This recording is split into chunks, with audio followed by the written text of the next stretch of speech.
पहलगांव में हुए आतंकी हमले को लेकर भारत और पाकिस्तान के बीच जंग जैसे हालात बने हुए हैं और इस वीडियो में मैं आज आपको बताऊंगा कि भारत और पाकिस्तान के बीच ये जो हालात बने हुए हैं जंग के, वॉर के, उस पर बाबर आजम और मोहम्मद रिजवान ने ऐसा क्या कहा है जिससे पूरी तरह से पाकिस्तान चौंक गया है।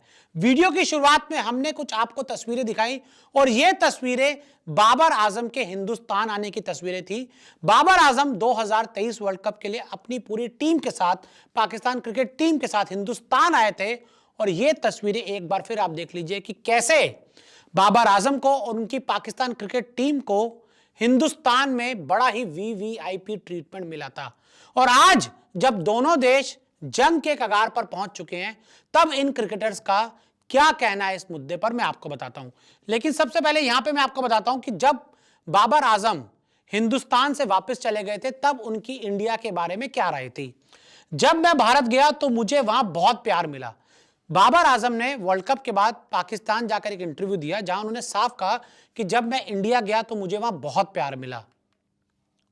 वर्ल्ड कप के दौरान भारतीयों ने बहुत जोश बढ़ाया और उन्होंने साफ कहा कि देखिए जब हम वहां गए 2023 वर्ल्ड कप खेलने के लिए तो जो ऑडियंस थी, जो फैंस थे, उन्होंने हमें बहुत मोटिवेट किया और पूरी टीम का बहुत जोश बढ़ाया। और मैं आपको बताऊं कि मैं पाकिस्तान क्रिकेट टीम जिस होटल में रुकी थी अहमदाबाद, वहां गया था और उस पूरे एरिया को हमने देखा था कि पाकिस्तान टीम जब आ रही होती थी, जा रही होती थी तो सड़क के दोनों तरफ जो फैंस होते थे वो खड़े रहते थे और फैंस घंटों खड़े रहते थे बाबर आजम के लिए, मोहम्मद रिजवान के लिए।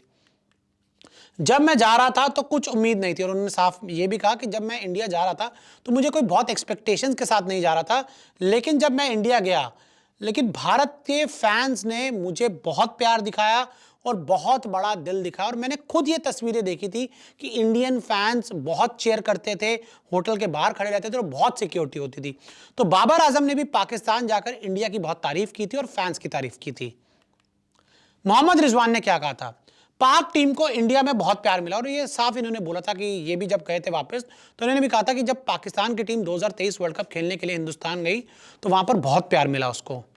साथ ही इन्होंने तो यही कहा था कि मैं चाहता हूं कि इंडियन टीम भी पाकिस्तान आए। जब 2000 ये जो चैंपियंस ट्रॉफी हुई, चैंपियंस ट्रॉफी 2025 चैंपियंस ट्रॉफी, उसको लेकर जो तमाम सवाल और जो जवाब थे उस दौरान रिजवान ने कहा था कि ये चाहते थे कि इंडियन टीम भी पाकिस्तान जाए, पाक टीम को इंडिया में बहुत प्यार मिलेगा। और उन्होंने कहा था कि इंडियन टीम अगर पाकिस्तान जाएगी तो उसको बहुत प्यार मिलेगा। यानी कि क्रिकेटर्स ने अपनी तरफ से जो इंडिया की बहुत तारीफ की थी, दोनों ही पाकिस्तान के जो दो बड़े क्रिकेटर्स हैं, इंडिया क्रिकेटर्स के पाक में बहुत फैन है और साथ में इन्होंने ये भी कहा था कि पाकिस्तान में भारतीय क्रिकेटर्स के बहुत फैंस हैं।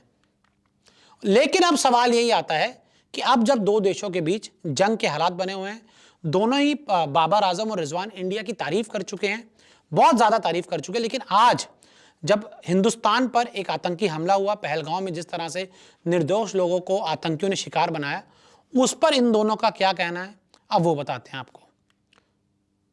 तो देखिए इसमें सबसे पहले शाहीन अफरीदी की मैं बात कर लेता हूं। शाहीन अफरीदी के मुंह पर ताला लगा हुआ है, टेप लग गई है इनकी मुंह पे। अभी तक इस बंदे ने, ये भी आया था इंडिया में वर्ल्ड कप खेलने के लिए, शाहीन अफरीदी ने एक शब्द नहीं बोला। इनको शर्म नहीं आती? इंडिया आए, इंडिया खेल कर गए, इतना प्यार मिला, आतंकी हमला हो तब भी कुछ नहीं बोल पा रहे हो तुम, मुंह पर ताला लग गया। बाबर आजम बोलती बंद है। वैसे तो इंडिया की बहुत तारीफ कर रहे थे, इंडिया में मिले जो प्यार मिला उसकी बहुत तारीफ कर रहे थे, हर जगह चर्चा कर रहे थे, लेकिन आज उसी देश में जब एक आतंकी हमला हुआ और जो स्पॉन्सर्ड आपके देश की तरफ से था, जो आतंकी आपने अपने देश से भेजे, उन्होंने आके हमला किया, अब आपकी बोलती बंद हो गई है, मुंह पर ताला लग गया, कुछ नहीं बोल पा रहे हो। अरे बोलो, दम दिखाओ, सामने आओ, थोड़ी तो इज्जत रखो, अपनी इंसानियत के नाते तो इज्जत रखो।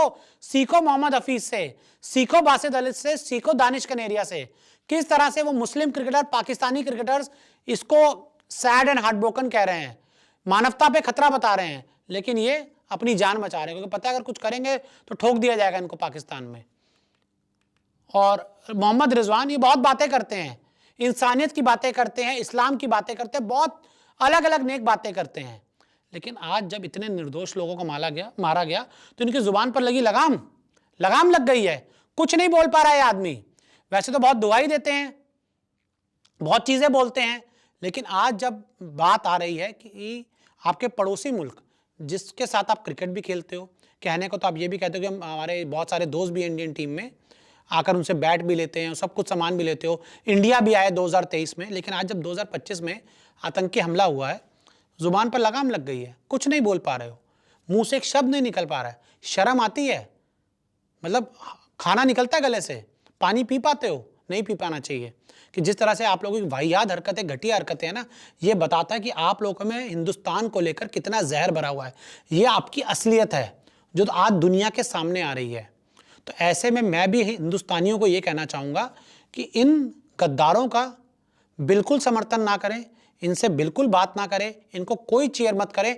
और भारत सरकार से भी कहना चाहूँगा कि इन फ्यूचर कभी पाकिस्तान की टीम इंडिया ना आए। इंडियन टीम तो वैसे ही पाकिस्तान नहीं जाएगी, लेकिन इन जाहिलों को, गद्दारों को कभी भी इंडियन टीम हिंदुस्तान में कदम रखने की इजाज़त ना मिले। और साथ ही ये भी हो कि इंडियन टीम इनके साथ क्रिकेट ही ना खेले, और अगर इंडियन टीम इनके साथ क्रिकेट खेलना बंद कर देगी तो वैसे ही बर्बाद हो जाएंगे। क्योंकि भाई साहब, दोनों देश जंग के मुहाने पे खड़े हैं और इतना बड़ा आतंकी हमला हो गया, इन दोनों के मुंह से एक शब्द नहीं निकला। क्या कहेंगे इस मुद्दे पर? हमें कमेंट करके जरूर बताएं।